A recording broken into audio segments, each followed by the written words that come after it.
Hi, Charlene Groundling, and on today I wanted to share with you the benefits of buying a home versus renting. It may seem that renting has much lower costs, and it can at first, but over time, renting has other costs that not much are different than buying a home. You see, on the other hand, buying brings access to free dollars that can actually be very beneficial over the course of the loan, overcoming inflation. So let's talk about how home buying can be beneficial to you, and it really isn't that difficult, even if you think. So, my first point today is buying is better financially in the long run.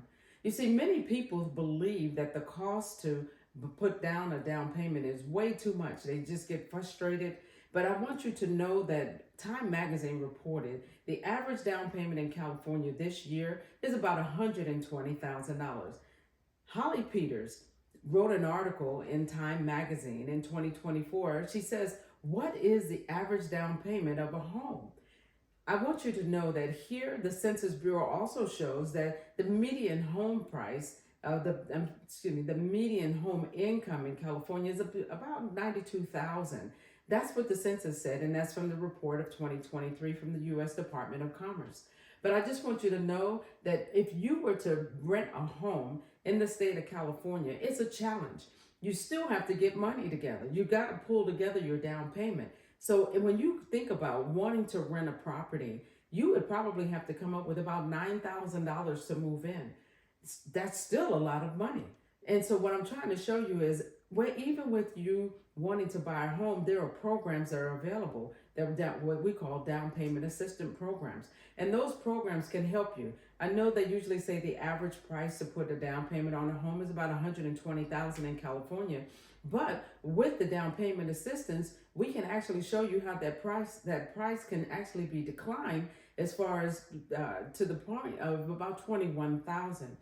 By comparison, a rental home in your neighborhood, again, is going to cost you about $9,000 to move in. But at the end of the day, you don't get that money's value because it goes to your landlord. It takes a plan to become a homeowner, and down payment assistance can help you get there. However, I want you to think about if it costs $21,000 to move in to a home that you would eventually own versus $9,000, wouldn't it be beneficial for me or someone that can show you in the real estate industry how to create your plan to get to $13,000 so that now you can actually buy your home?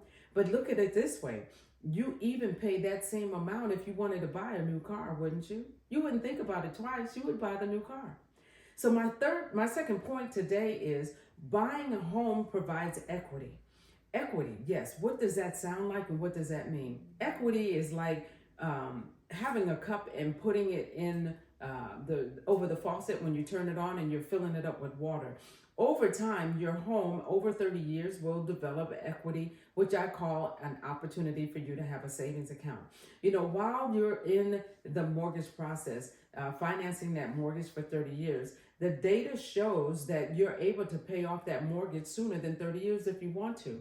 And Alexandra Tansey wrote an article. It was called Aim High, Mortgage Rates, Higher Share of Americans Outright on Home Ownership. And that's in Bloomberg that she wrote that article in 2023. And it turns out that the interest rates, even though sometimes, interest rates are low, sometimes they're high, but you can do some different things as a homeowner. If the interest rate is low, you can go ahead and pay your loan back slowly.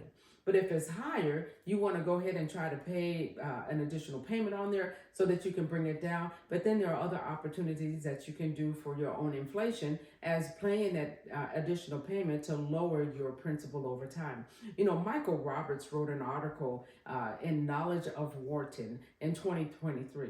And it said, should I pay my mortgage off early in this economy? And the answer is yes. Because of the fact it creates you and gives you the opportunity to do more with your income as well as more with your equity to create generational wealth.